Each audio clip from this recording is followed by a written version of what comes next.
अल Farooq inter college के प्रबंधक मौलाना शब्बीर अहमद मदनी की गिरफ्तारी सुर्खियों में बनी हुई है। मौलाना शब्बीर साहब इस्लाम धर्म को फॉलो करते हुए ये मॉडर्न एजुकेशन के तरफदार हैं, इसीलिए वह मॉडर्न शिक्षण संस्थाएं चला रहे हैं और उनकी शिक्षण संस्थाओं में हिंदू मुसलमान सब पढ़ते भी हैं, सब पढ़ाते भी हैं। उनकी साख ज़िले में नहीं, उत्तर प्रदेश के विभिन्न स्थानों में बहुत अधिक है। फिर भी उन पर एक आरोप लगा है धर्मांतरण कराने का। इस बारे में छानबीन करने पर कुछ नए तथ्य सामने आए हैं। मैं इस वक्त आपके सामने सन 2020 में क्षेत्राधिकारी इटवा CS त्रिपाठी द्वारा जो जांच रिपोर्ट दी गई थी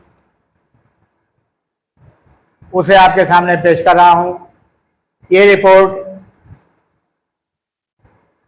शाहपुर के उमेश सिंह ने अपने बेटे अखंड सिंह के नाम एक शिकायत दर्ज कराई थी, जिसमें उन्होंने कहा था कि हमारा बेटा यानी कि अखंड प्रताप सिंह अय्याश, शराबी, अपराधी प्रवृत्ति का आदमी है। उसने इस्लाम धर्म बताता है कबूल कर लिया है, उसका नाम इमरान हो गया है। वो आदतन अपराधी और झगड़ालू है, परिवार में विवाद करता है, इसीलिए हमने अपने संपत्ति से बेदखल कर दिया है, जिससे उसकी नाराजगी और बढ़ गई है। उन्होंने पुलिस से हस्तक्षेप की मांग की थी, जिसकी जांच हुई।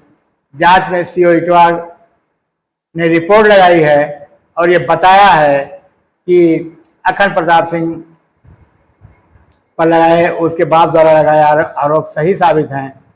इसे जो रिपोर्ट में आपके सामने मैंने रखा है उसे पढ़िए और उसे गौर से देखिए कि वह सारे आरोप सही हैं। और उसी अखंड प्रताप सिंह ने, जिसके बारे में कहा जाता है कि उसने 2005 में इस्लाम स्वीकार कर लिया था, पता नहीं स्वीकार किया था या सिर्फ कथित तौर पर वो अपने आप को घोषित करता था, तो जांच के बाद सामने आएगा।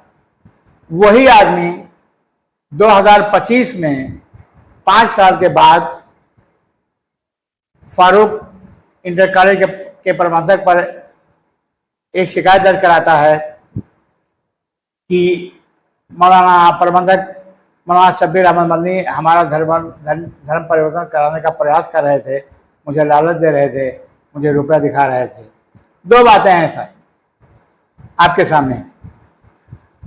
एक तो इसके अखंड प्रताप सिंह के बाप उमेश प्रताप सिंह ने पुलिस को दी गई तहरीर में 2020 में ही कहा था, आशंका जताई थी कि उनका बेटा इमरान के नाम से मुस्लिम धर्म अंगीकार कर लिया है। अब जो इधर अभी इस प्रकार के उठते, जब उन्होंने पत्रकारों से बातचीत में कहा कि उन्होंने धर्म परिवर्तन नहीं किया बल्कि उन पर दबाव डाला जा रहा था, उनको लालच दिखाया जा रहा था रुपए का, ये दोनों बातें एक दूसरे से कंट्राडिक्ट करती हैं। मान भी लिया जाए कि उनका 2020 में धर्म परिवर्तन किसी ने कराया या कराने का प्रयास किया, तो ये बात 5 साल तक उन्होंने क्यों नहीं उठाया, वह क्यों खामोश रहे, इस बात का उनके पास कोई जवाब नहीं है। मित्रों, इसके पीछे जो चर्चाएं हैं कि उनका अपने बाप से झगड़ा था, अखंड प्रताप सिंह को उनके बाप उमेश सिंह ने पारिवारिक संपत्ति से बेदखल कर दिया था। गुस्से में आकर वो लोगों से कहते थे कि मैंने धर्म बदल लिया है, मैं मुसलमान हो गया हूं। इसका उन्हें 2 फायदा मिलता था। एक तो अपने बाप को लड़ाई लड़ने में उन्हें परेशान करते थे, दूसरे वो अपने आप को मुसलमान घोषित करके मुसलमान समुदाय में लोगों से मदद पा कर अपना गुजारा कर रहे थे। बताते हैं कि जब लोगों ने देखा कि इनकी आदतें खराब हैं, उन्होंने चंदा मदद करना बंद कर दिया, तो बहुत लोगों पर नाराज रहने लगे। इन्होंने इसी लड़ाई में अल फारूक को भी निशाना बनाया, उनसे ब्लैकमेलिंग के लिए कहा, जैसा कि मोहम्मद शब्बीर आरोप लगाते हैं। और जब उनकी दाल यहाँ नहीं गली तो उन्होंने एक पुलिस को एप्लीकेशन दिया। और हमारी पुलिस भी इतनी तेज है ऐसे मामलों में कि एक सिंपल सा एप्लीकेशन उन्हें मिला, बिना किसी जांच के वो उठी, उससे प्रबंधक को उठाकर जेल में डाल दिया। तो साथियों, मुझे ये कहना है कि 2020 में सीओ साहब सुरेश त्रिपाठी जी की रिपोर्ट में ये बताया गया है कि इन्होंने मुसलमान धर्म स्वीकार कर लिया। कहाँ किया, किसके माध्यम से इस्लाम स्वीकार किया, ये नहीं पता है, लेकिन सीओ की रिपोर्ट से ये स्पष्ट है कि 2020 में इनका नाम इमरान हो गया था, सही या गलत कथित तौर पर जैसे भी हो। तो इसका मतलब है कि जिस किसी ने इन्हें इस्लाम धर्म में दीक्षित किया होगा, उससे इन्हें कोई एतराज नहीं था। अब ये कह रहे हैं कि मौलाना फारूक शब्बीर साहब मदनी ने हमें लालच दिया, हम पर दबाव डाला और हमसे फर्जी दस्तखत करा करके एफिडेविट बनवा लिया और ये कर लिया वो कर लिया। भाई, जब आप एक तौर से घोषित तौर से 2005 में मुसलमान बन चुके हैं तो दोबारा आपको मुसलमान क्यों बनाएगा? और अल फारूक इंटर कॉलेज की संस्था की अपनी एक शाख है, उसकी शाख को आप जैसा व्यक्ति चुनौती दे,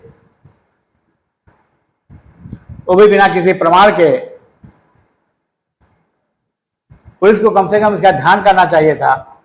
इनकी शिकायत की जांच की जानी, इसका मतलब ये नहीं कि जांच ना की जाए, शिकायत की जांच की जानी चाहिए थी। दोषी जो होता उसे सजा मिलनी चाहिए थी। लेकिन ये जिस तरीके से ये सारा पन्ना रचा गया कि एक आदमी जिसकी सामाजिक छवि बिल्कुल खराब है, वो सिंपल एप्लीकेशन लेकर के पहुंचता थाने पर और पुलिस मौलाना को गिरफ्तार करके जेल भेज देती है, ये ठीक नहीं है। लेकिन मैं आपको 2-3 वीडियो और सुनाऊंगा। उनके अल फारूक में जो हिंदू समाज के अध्यापक हैं, अध्यापिकाएं हैं, वो इस बारे में क्या कहते हैं, इसको भी सुनिए और आप फैसला करें कि ऐसा कैसे संभव हो सकता है। क्या नाम है आपका और कहाँ पे आप पढ़ाते हैं? जी, मेरा नाम इंद्र प्रकाश चौधरी है और मैं यहाँ अल फारूक इंटर कॉलेज अमोना में कार्यरत हूँ, जीव विज्ञान का प्रवक्ता हूँ।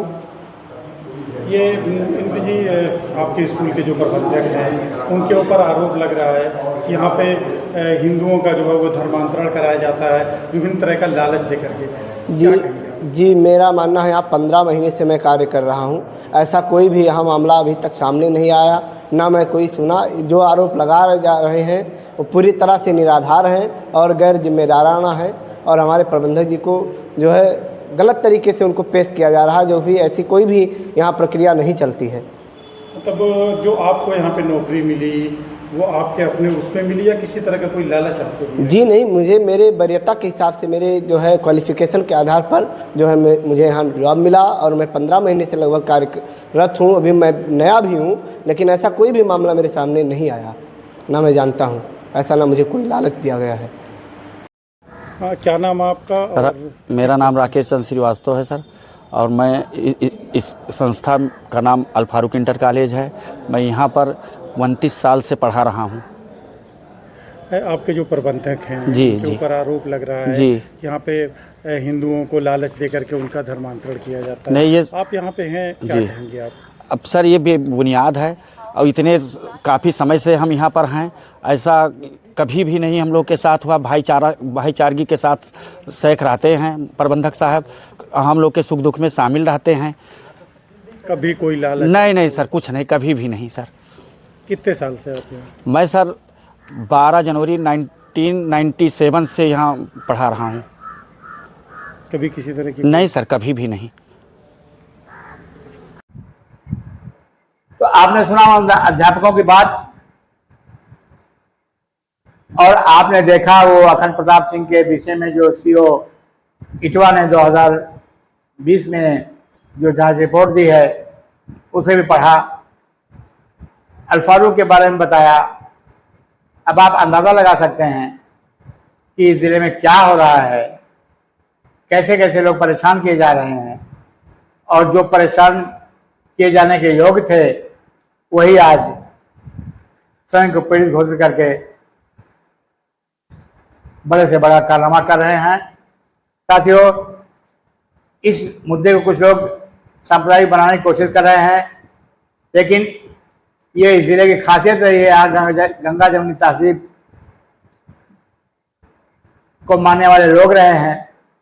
लड़ाई फसाद से दूर इस जिले के शांत प्रेमी लोगों से एक बार फिर अपील है कि वह संकट की घड़ी में अपना धैर्य न खोएं, सौहार्द बनाए रखें, पुलिस को अपनी जांच करने दें। जांच के बाद दूध का दूध और पानी का पानी अलग होकर रहेगा। नमस्कार, मैं नज़ीर मलिक, सिद्धार्थनगर से।